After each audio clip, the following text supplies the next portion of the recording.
Muy buen día para todos. Bueno, hace muy poco tiempo, muy pocas horas, nuestro hermano Gibran subió un video sobre un análisis que él hace a una predicación de Salvador Melara sobre las Sagradas Escrituras. Yo quisiera acogerme a lo que él dice sobre eso de que todos los católicos podemos dialogar, podemos complementarnos, podemos em, colocar nuestras opiniones sobre algunos asuntos sin salirnos obviamente de la doctrina de la Santa Iglesia Católica. En ese sentido yo quisiera hacer un análisis aquí de los dos videos, el de Gibran y el de Salvador Melara, y luego hacer un simple aporte personal. En primer lugar quisiera verificar un poco lo que dice Salvador Melara, pues me parece muy interesante, todo lo que él nos enseña es importante, es útil, con algunas situaciones que me llevan a pensar que él está está cercano a algún tipo de extremismo, perdón por la expresión un poco exagerada, pero sí me preocupan algunas cosas muy simples, pero que pueden llegar a darse para problemas de interpretación, ¿no? En primer lugar, veamos algo sobre lo que él nos dice acerca del ayuno corporal. Entonces vamos a escucharlo. Por eso, mi querido hermano, el ayuno es muy importante. Estoy hablando del ayuno corporal, no ayuno que se han inventado, que voy a ayunar de Facebook, que voy a ayunar de comer esto, voy a ayunar. No, es una abstinencia de alimento para doblegar la carne. La carne pide comida, pero uno tiene que enseñarle a la carne que el que mande es el espíritu, no la carne. Esto, hasta aquí me parece que la idea es clara, es correcta, pero nos lleva a un posible malentendido. En esencia, el asunto es que hay que doblegar la carne. Eso que dijo al final es importantísimo. Pero lo que dice al principio sobre eso de que Facebook no, que otras cosas no, que es un ayuno solamente de carne, es lo que me parece que llevaría a un posible extremismo, a una situación compleja de interpretación. ¿Qué es lo que sucede? Que el ayuno hace parte de la ascética católica, y en la ascética nuestra cultura espiritual nos invita a doblegar la carne con nuestros esfuerzos, pero eso no significa que estemos haciendo a un lado el espíritu, no, todo lo contrario, necesitamos del Espíritu Santo, de su fuerza, para que estas situaciones ascéticas como el ayuno, como la oración y la limosna tengan un efecto verdadero. O sea, por mucho que uno ore, por mucho que uno dé limosna y por mucho que uno se abstenga de cualquier cosa o ayune específicamente, nada de eso le va a servir a uno si no se le ha abierto el corazón al Espíritu Santo para que actúe en él. En ese sentido, no es restrictivo el asunto del ayuno, no solamente es carne. Colocamos el caso de hoy en el que tantas personas en el mundo son, por ideología o por salud, son vegetarianas.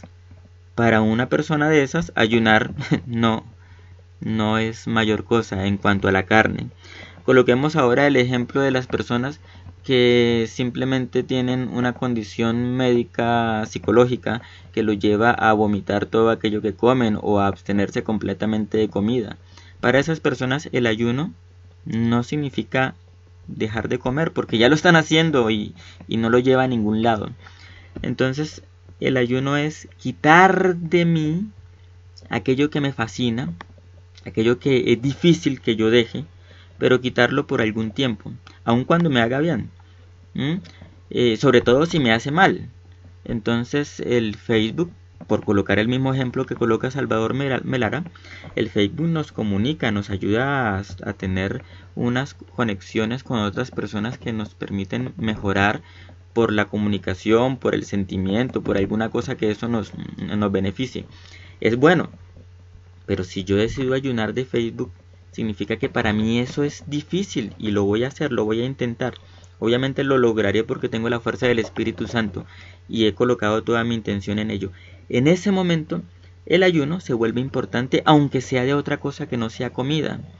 sin dejar de lado la comida. Es decir, esto no es para ser superficiales y poner el Facebook como excusa para no ayunar de verdad en lo que requiere mi cuerpo, que es carne, que es vegetales, que es agua. Sí, dejar de consumir esas cosas por algún tiempo en lo que médicamente sea posible, como una manera de someter mi cuerpo a la voluntad de mi espíritu, guiado mi espíritu por el Santo Espíritu de Dios. Si eso es así, no es mediocridad, porque no se convierte en una excusa. Es decir, si yo no coloco Facebook para no hacer las otras cosas, no. Si lo hago todo, no hay excusa y no hay mediocridad. Esto lo digo porque Salvador Melara nos comunica algo sobre la mediocridad. Escuchemos lo que él nos dice. Los mediocres. Un mediocre se caracteriza, se conoce porque el mediocre siempre busca excusas. Pero los que tenemos el deseo de amoldar nuestra vida a los lineamientos establecidos por Dios en su palabra, no buscamos excusas, luchamos por nuestra santificación, luchamos por nuestra santidad, y no es algo difícil. Bueno, esto es perfecto, solamente hay una cosita al final. Él dice que no es algo difícil. En realidad, si tenemos el Espíritu de Dios, no es difícil. Pero para nosotros, para nuestra mundanidad, por decirlo así, va a parecer supremamente difícil. Tanto así que durante la Edad Media incluso hay una espiritualidad de los laicos, lo que luego va a ser denominado las órdenes terceras o terceras órdenes. Esas espiritualidades tienen mucho que ver con la penitencia constante. Entonces, ¿por qué eran penitentes? Porque les parecía muy difícil llegar a la santificación y consideraban que para llegar a ser santos de verdad era necesario ir poco a poco, permitiendo que el Espíritu actuara en ellos. Así es para nosotros. Es algo que con el Espíritu se puede lograr, pero es difícil, es un proceso. Por lo tanto, no es que ya hoy decidí ser santo y lo soy, no es que hoy decidí ser santo y mañana lo seré, no, es un proceso. Por eso todas estas indicaciones que él a las cuales él nos exhorta son importantes, porque no son fáciles. Cuando él nos va a hablar de leer la Biblia completa de manera secuencial, eso no es algo fácil, sobre todo si uno está imbuido en muchas cosas en la vida, como nos pasa a todos los seglares en la Iglesia Católica, que tenemos muchas cosas que hacer y debemos buscar un momento constantemente para leer, para orar, para hacer las cosas que realmente nos acercan a Dios. Hacer todo, incluso nuestro trabajo, nuestras labores diarias, nuestros estudios constantes para acercarnos a Dios. Así que no es fácil, pero se puede. Creo que es a lo que él apunta. Él dice que es fácil, o bueno, dice no es difícil. Y me imagino que a eso, cuando dice eso, lo que está queriendo es apuntar a que con Dios, con la fuerza de Dios, se puede. ¿Qué digo yo? Que esa frase da para ambigüedades, simplemente eso. Más adelante Salvador nos comenta algo que me preocupa un poco. Lo veo muy apegado a la escritura y tal vez se le sale un poco de la mente la tradición interpretativa de la escritura, que es la tradición de la Santa Iglesia Católica. Vamos a escuchar primero y luego les comento lo que yo considero. Y el Espíritu Santo no guía al pecado. Es más, Sabiduría capítulo 1 dice claramente que el Espíritu Santo no puede ni siquiera entrar en un cuerpo de pecado, mucho menos guiar a una persona al pecado. Por lo tanto, una persona que vive en pecado no puede ser hijo de Dios porque no está siendo guiado por el Espíritu Santo, de acuerdo a lo que dice Romanos 8:14. Como le digo, no es mi problema si no quiere aceptar esto, es lo que está en la palabra de Dios. Entonces dice claramente que nos eligió de antemano para ser sus hijos adoptivos. Él nos adoptó. Bueno, ¿qué sucede en esta parte? Sucede que cuando él dice que no, usted mira si cree o si no cree a la palabra de Dios, él está colocando como verdad simplemente la lectura de un texto, así, textualmente, sin interpretación. Pues eso pareciera, ¿no? Sin embargo, es claro que la palabra de Dios no se debe interpretar de manera personal y no se puede leer tampoco al pie de la letra. O que estoy diciendo, sí se puede hacer lo que sea con la Sagrada Escritura, pero no se debe, no es prudente.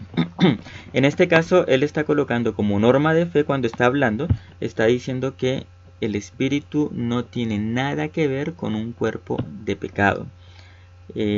Porque antes ha hecho un comentario fuerte sobre una persona que tiene una percepción de la fe y de de algún pecado errada. Es una percepción errada. Lo que yo veo acá es que es peligroso cuando nos centramos solamente en la Sagrada Escritura, como parece que lo está haciendo en este instante él, y dejamos de lado la interpretación de la Iglesia, que es la que realmente nos acerca al verdadero espíritu que inspiró esta escritura. Por lo tanto, cuando él dice que el espíritu nada tiene que ver con el pecador, pareciera y podría entenderse como que primero debemos buscar la santidad para que el espíritu llegue a nosotros. Se podría entender de esa manera, ¿sí? Si el espíritu no entra en alguien que está dado al pecado, entonces ¿qué podemos esperar si todos nosotros estamos en alguna u otra medida cometiendo pecado? Creo que la interpretación de lo que él está diciendo, y creo que lo que él quiere decir en realidad, es que no podemos darnos el lujo de haber recibido el Espíritu Santo y permanecer en el pecado. Y creo que según el contexto de lo que él decía antes, aquello a lo que también él apunta en este momento es a mostrarnos cómo no podemos pensar que el Espíritu nos está llevando a algo que es pecaminoso. Jamás. El Espíritu Santo no va a considerar correcto algo que es pecado. El problema ya tiene que ver más con la vivencia que tengamos de eso. Sin embargo, quisiera que quedara esto claro.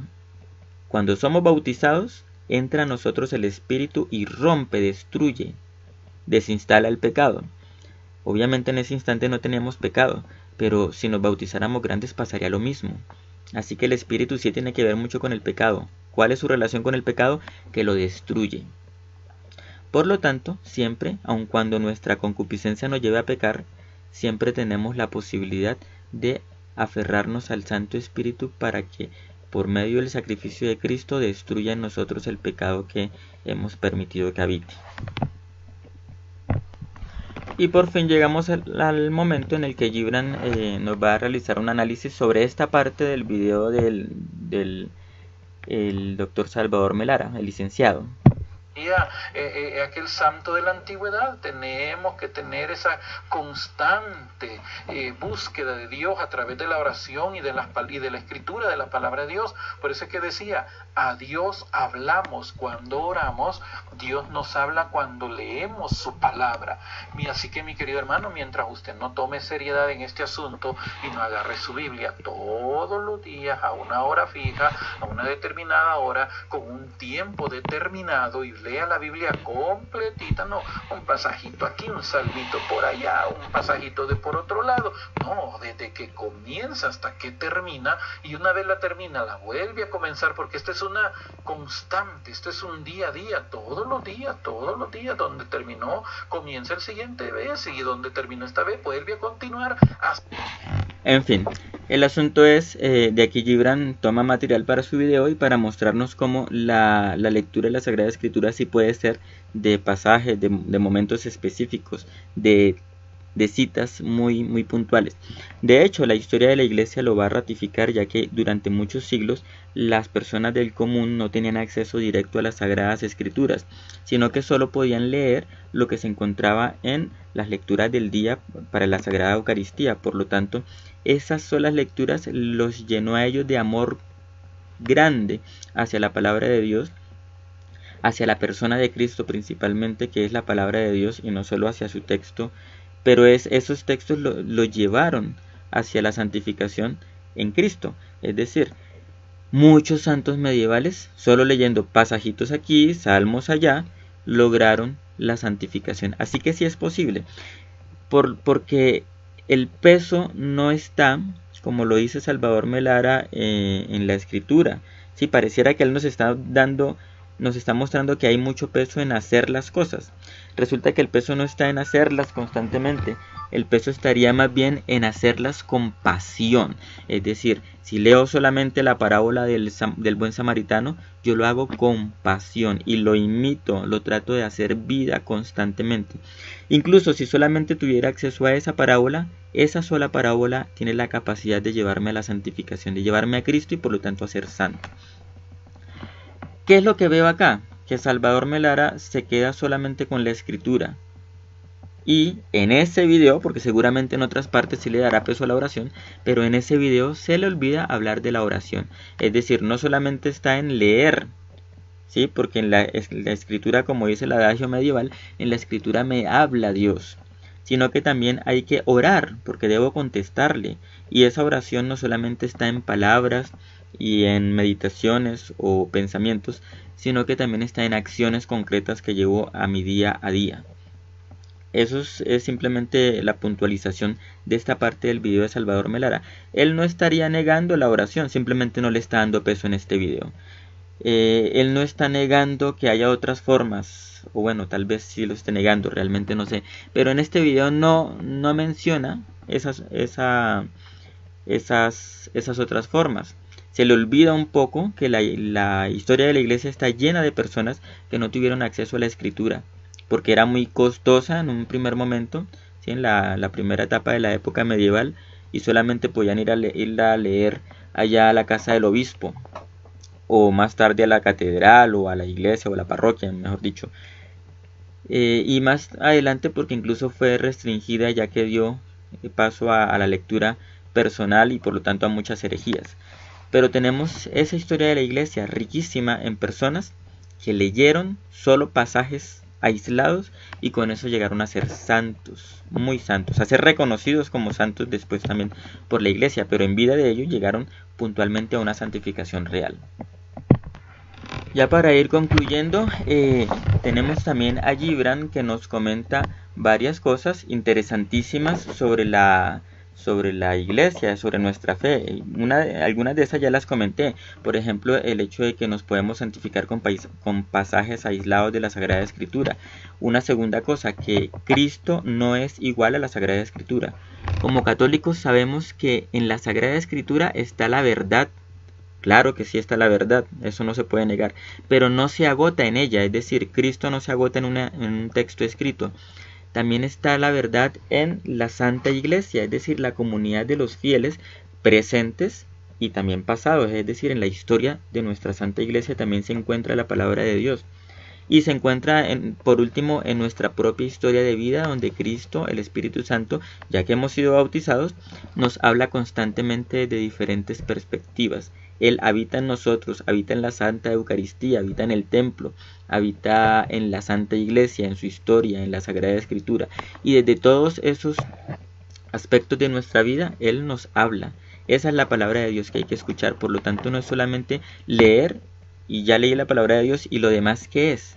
Pues lo demás es mi respuesta, pero también es la palabra de Dios que se perpetúa en mi vida. Así que es importante tener eso presente. Otra cosa interesante es que Gibran nos enfatiza en el asunto de que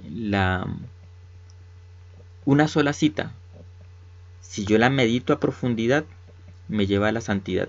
Es más o menos retomar un poco la lección divina, ¿sí? Que es leer el texto de una manera muy profunda.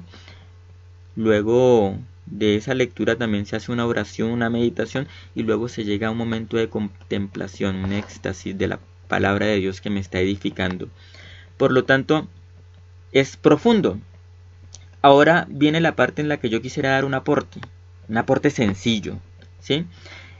Conjugando a las dos personas que están hablando, que son Gibran González y Salvador Melara, yo considero que aun cuando yo puedo llegar a la santificación en un solo texto, también es cierto que yo puedo, y sería muy útil para mí, profundizar en el conocimiento general de la Sagrada Escritura, lo que implicaría una lectura. No sé en cuál orden. Yo tengo un orden personal para leerla, pero yo no sé si eso puede ser aplicado a toda persona. Yo creo que eso no edificaría de la misma manera a todas las personas. Tengo un orden muy personal de leer la Sagrada Escritura. No es el mismo orden en el que están los libros distribuidos en el texto, no. Yo lo hago diferente. Pero creo que sí es importante hacer una lectura constante, seguida, secuencial, según un orden establecido, de toda la Escritura. ¿Para qué?